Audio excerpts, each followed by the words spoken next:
कांग्रेस के स्टाइलिश नेता और केरल के सांसद शशि थरूर बीजेपी में शामिल हो गए हैं। जी हाँ, बस फॉर्मेलिटी बाकी है। अब ऐसा क्यों? देखिए, कहते हैं ना कि एक तस्वीर 1000 शब्दों के बराबर होती है।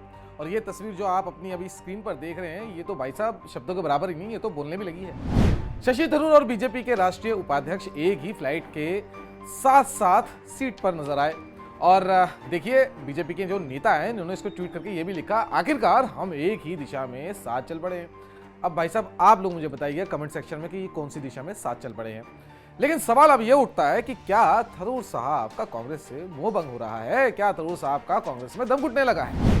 लेकिन ये कहानी यही नहीं रुकती। कुछ दिन पहले ही शशि थरूर साहब ने भारत की रूस यूक्रेन युद्ध पर न्यूट्रल पॉलिसी को लेकर अपने पुराने बयानों पर अफसोस भी जताया था। उन्होंने कहा था कि भारत की इस नीति ने पीएम मोदी को रूस और यूक्रेन दोनों के साथ मजबूत संबंध बनाए रखने में मदद की है।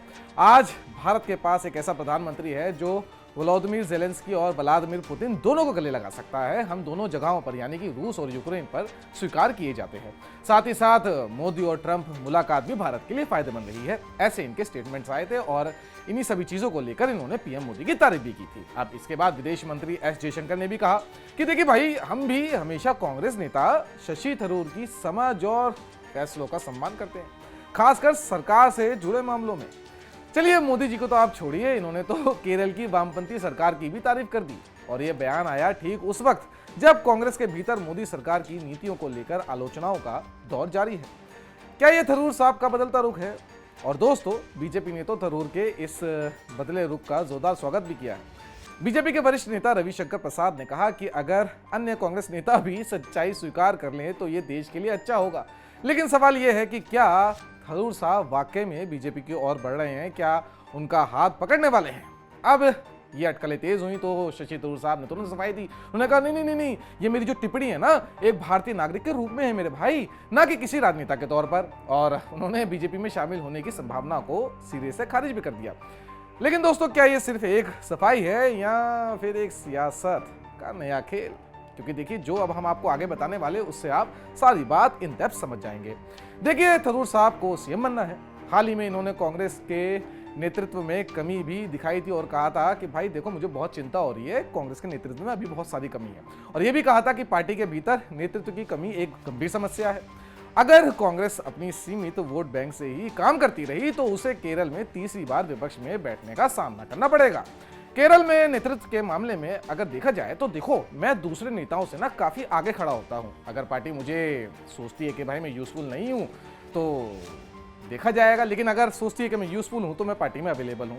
और अगर ऐसा नहीं हुआ तो देखो भाई साहब, मेरे पास ना और भी ऑप्शंस अवेलेबल है। अब इसका क्या मतलब है, कमेंट सेक्शन में आप मुझे फिर बताइएगा।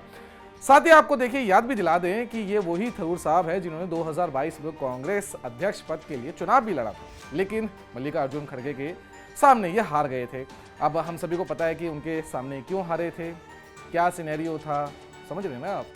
अब तभी से पार्टी ने इन्हें साइडलाइन करना शुरू कर दिया, क्योंकि इन्होंने इतनी हिम्मत ही क्योंकि जब आपको पता है एक डायनेस्टिक पार्टी है कांग्रेस, और जब वहाँ से डिसाइड हो गया है कि मल्लिकार्जुन खड़गे को ही बनाया जाएगा तो फिर आपने इतनी हिम्मत क्यों की? अब थरूर साहब ने सोचा कि ठीक है, हो सकता है कि आगे जाके मुझे एक बड़ी जिम्मेदारी मिल जाए, लेकिन अभी तक उन्हें कोई भी भूमिका ऐसी निभाने को नहीं मिली है। और राहुल गांधी भी उनको सीरियसली नहीं ले रहे हैं। इधर कांग्रेस के भीतर भी थरूर के इस बदले रुख को लेकर बेचैनी है। क्या यह कांग्रेस के लिए नई चुनौती बन सकता है? क्या थरूर साहब की ये रणनीति उन्हें कांग्रेस में और अलग थलग कर देगी, या फिर से ये सिर्फ एक राजनीतिक चाल ही मानी जाएगी? क्योंकि देखिए, आजकल कौन नहीं है एम्बिशियस? आप भी हैं, मैं भी हूं, हम सभी हैं। हर कोई अपनी फील्ड में आगे बढ़ना चाहता है और थरूर साहब भी एक बड़ा नाम है। उनके मन में भी आता होगा कि भाई साहब, मैं भी अपने करियर में आगे जाऊं और सक्सेसफुल बनूं। इतना ही नहीं, शशि थरूर साहब ग्लोबली एक्सेप्टेड लीडर हैं, फिर भी कांग्रेस पार्टी में उनके पास ना तो कोई पद है और ना ही कोई जिम्मेदारी। अगर शशि थरूर ने कांग्रेस छोड़ी तो ये पार्टी के लिए बहुत बड़ा झटका साबित होगा, क्योंकि साउथ इंडिया में कांग्रेस को उनकी पॉपुलैरिटी का बहुत ज्यादा फायदा मिलता है। हालांकि वो कोई जननेता तो नहीं है, लेकिन उनकी छवि कांग्रेस के लिए काफी फायदेमंद रही है। बीजेपी अगर उन्हें अपने पाले में लाने में कामयाब होती है तो ये दक्षिण भारत में पार्टी की मजबूती के लिए भी एक बड़ा कदम साबित होगा।